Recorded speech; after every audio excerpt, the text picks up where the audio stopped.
When I was probably 13, my family and I were on our way home from a Wednesday night church service. My mom was in the driver's seat and I was behind her in the back. My 5-year-old brother was in the middle, and my 10-year-old sister on his other side. We were just down the road from the church, but it was a country road and late, so there was no light and no one else on the road. We were just coming up to our turn when all of a sudden, a car came swerving from our turning spot. This little car was taking the turn so fast that it came into our lane and almost hit us. We swerved as they tried to get in their own lane before we collided. Unfortunately for them, they overcorrected, and their car flipped and landed on the driver's side door in the ditch. My mom, of course, hit the brakes and immediately jumped out of the car to go help whoever was in there.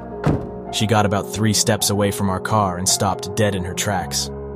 My sister and I were sitting there with our mouths hanging wide open, having no clue what to do. All I could think was, this isn't actually happening to us. This kind of stuff only happens in movies. But why wasn't my mom going to help the person? It was summer, so we had all our windows halfway down. I heard a person start yelling "help" from inside, and my mom started moving again to help him. But for some reason, she stopped again in the center of the road. Another car flew past us behind us, and the guy didn't hesitate to jump out and run up to the crash to help. The man got to the car and started prying the passenger door open so the guy inside could get out. I could see my mom wanted to run and help, but it was like she couldn't move from that spot. The Good Samaritan who pulled up behind us was able to get the door popped open. The guy from inside crawled out the door and got into a frog-like crouching position on top of the car. At this point, my mom started taking shuffle steps back to the car. When I looked back at the guy, he had this crazy look on his face. He looked directly at our car and my mom. He launched himself off the top of the car, hit the guy who was helping him, then started running for our car. At the same time, my mom turned and ran for the driver's seat. He must have known he couldn't get there before my mom did, because he changed directions and moved to the car behind us. My mom jumped in and locked our doors just as the guy jumped in the empty driver's seat of the car behind us. He slammed on the gas before he had even closed the door and almost hit us, taking off a second time. Next thing we knew, the guy who was just carjacked ran up to my mom's window and started screaming and knocking on the window. My mom was of course shaken and didn't want to roll down the window, so she settled for cracking it so we could understand what he was saying. He was yelling, asking us to call 911 because his phone was in the car along with his girlfriend. So of course, my mom started searching for her phone to call, but because she was so frantic from what just happened, she couldn't seem to find it. So I took a break from keeping my little brother and sister calm and dialed 911 on my phone and handed it to her. While she was explaining what happened to the 911 operator, we heard a woman scream down the road. The man who was at our window took off running, and a few minutes later came back with a severely scraped-up woman in his arms, who turned out to be his girlfriend. My mom unlocked the doors at this point, and he set her in the passenger seat while we waited for the cops. The girlfriend told us that he noticed her while he was speeding off and tried to hit her, but she scratched and punched at him while trying to plead with him to stop the car. He kept coming at her though, and finally rolled down the window and pushed her out, going about 60. The cops finally showed up and talked to all of us to get our stories. While talking to one officer, he told my mom that the man had shot and killed another man behind some apartment complex.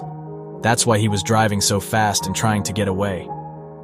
When we finally got home, we were all told to go to bed, but of course I wouldn't be able to sleep that night. So I went downstairs to talk to my mom.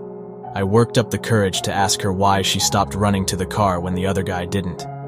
She told me she had such a strong feeling that she should stay in the car with us, that it was almost like she could hear it. When she heard him start yelling for help, she ran to help again, but just like last time, she got the overwhelming feeling not to go to the car. To this day, I wonder what would have happened if my mom hadn't listened to that feeling. The man could have easily overpowered her and gotten to the car if she had been any further away. I should also mention that the man was caught that night trying to steal a new car.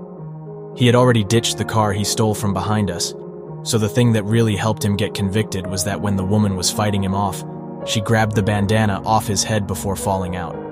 She didn't know she did until the police got there and found it by where she was pushed. He did go to jail, but I was never informed of how long or anything else. And honestly, I never cared to ask.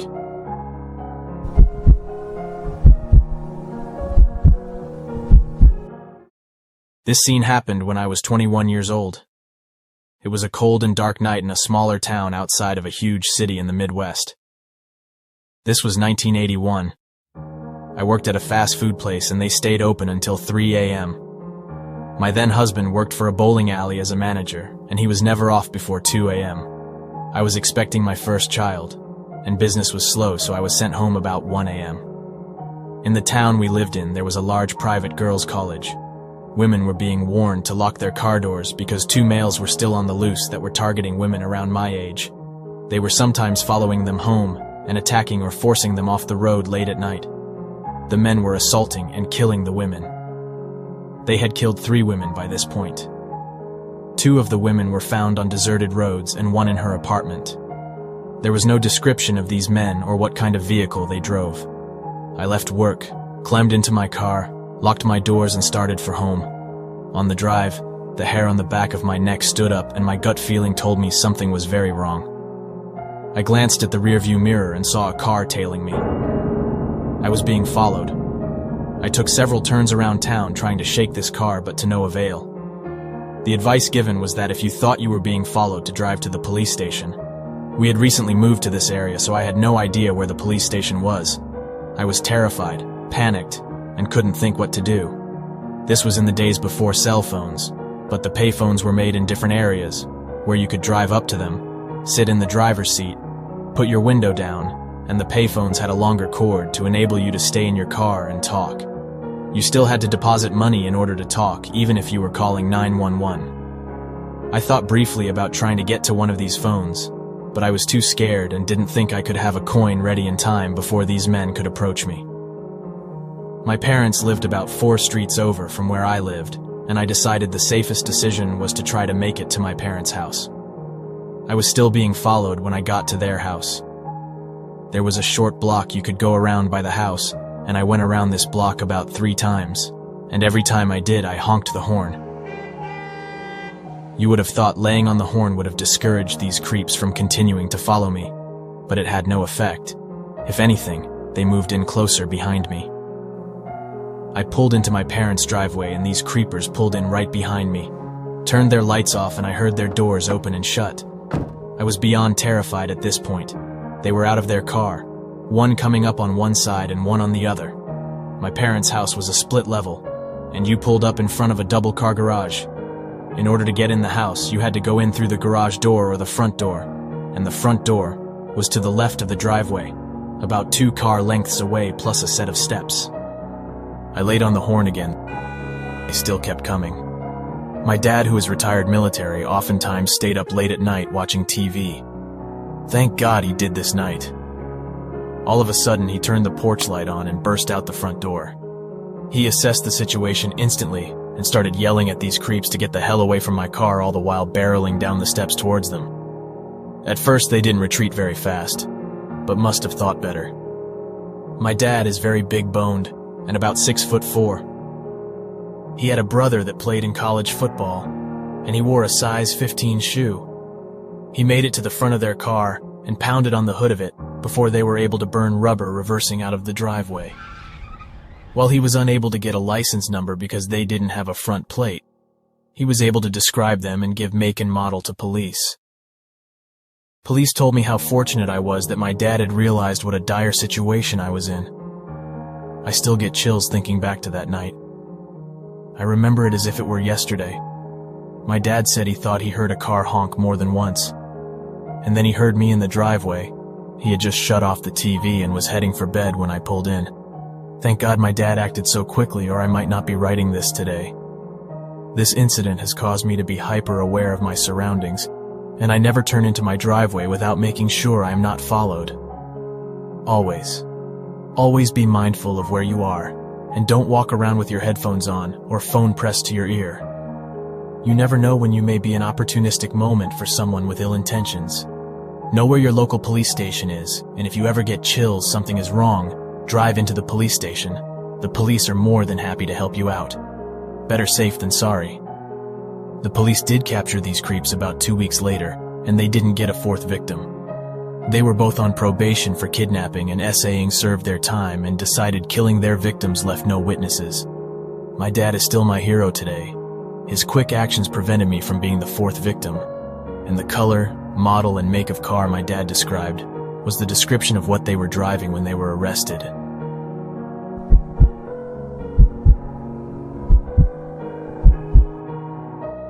This is why you should always know where you're going and never ever make a wrong turn. First off, I'm female, and this happened nearly 20 years ago when I was 21. I was visiting my brother in Detroit for the first time. He had moved there a few years ago with his girlfriend. It was a 3-hour drive. I was excited for it. I had my playlists ready and planned to listen to music the whole way. The drive went well, and I made it to the city at around 10 p.m., a little later than I had anticipated. This was my first time driving there, and I had made a wrong turn and ended up in a sketchy area with random buildings with graffiti on the walls. I pulled into a parking area to stretch my legs and call my brother for directions.